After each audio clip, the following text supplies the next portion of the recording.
Hi guys, this is Coach Mark, Coach Olivia from Bodyworks Gym. We're going to run you through a few hints and tips for different exercises over the next coming week. So we're going to be starting today with row. We're going to look at the most common problems and then a very quick, easy way to fix it.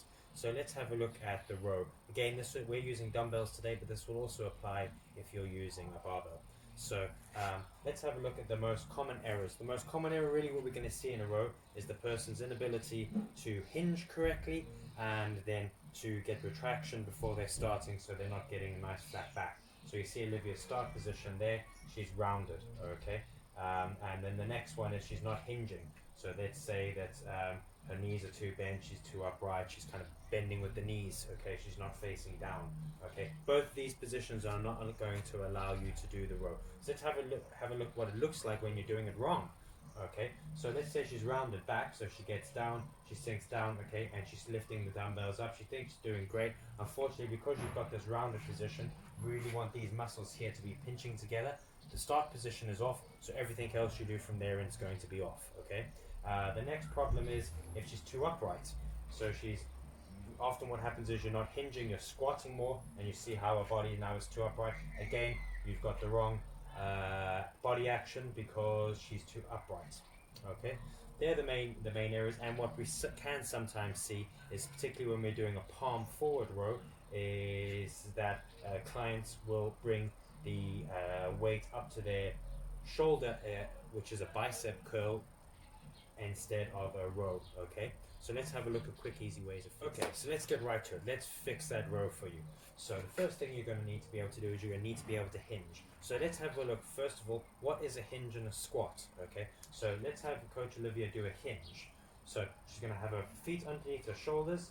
From this position here, she's going to bring her hips backwards towards me. You see there's a slight bend in the knees, and she ends with the back flat and the hips moving backwards. If Olivia comes back up, you can see where her hips are, okay, and then let's see her move back, okay. So as she moves back into a hinge, so you see how her hips are moving back from that midline there, right? You see? Okay, excellent. So a hinging action. Let's have a look at the squat. The squat, when she gets in position here, there will be the hips will break backwards, but you see how she goes down, okay, and up. So that's the squat. You need to know the difference between the two. So when we're doing the row, we need to hinge, okay.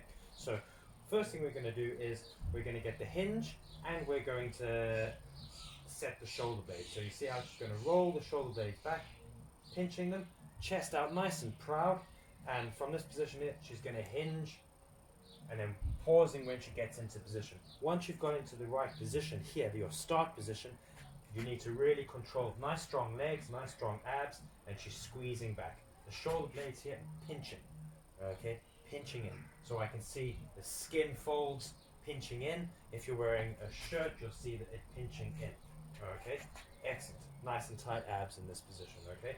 Now, let's have a look if Olivia doesn't get that hinge correct and she doesn't get the chest flat down. So Olivia goes into it, but she stays too upright. Now, even when she does pull the shoulders there, you're going to start shrugging a little bit more, which we often see is that the shoulders start coming towards the ears. So you start shrugging, okay? So we don't want to shrug, we want to work the shoulder blades, okay? So that's all to do with not being able to hinge correctly and not squeezing the elbows past, okay? Next one is, you see how Olivia's elbows go past her body. So when she comes palms forward and she goes back down, remember the start position. If you get the start position, you're good. Now, if she does incorrectly, she's going to bring the biceps, working the biceps and the shoulder blade, the weight going to the shoulder, okay? Now, let's have a look when she squeezes those shoulder blades, bring the elbows up and past. Okay, good, okay? So they're the main common errors of the row. And the same thing happens if you do a single arm row, okay? So let's say Olivia goes into one dumbbell, she gets a split stance. So we're going to go into a single arm row, okay? So in this position here, she's going to split her feet, but you see that flat back? It's the same, it's exactly the same thing, okay?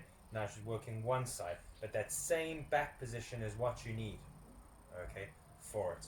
So a single arm row and the double rows with the barbell, it's exactly the same. This chest down to the ground in here, this hips back facing down there. Once you can get that, You've got it. So guys, leave a comment in the comments section if this helps. These videos, our plan was to do them for our clients to help them out with the online classes, but we're going to share it public. Don't forget to click subscribe and follow us where we show our hints, hoping to help improve your home workouts. Thank you.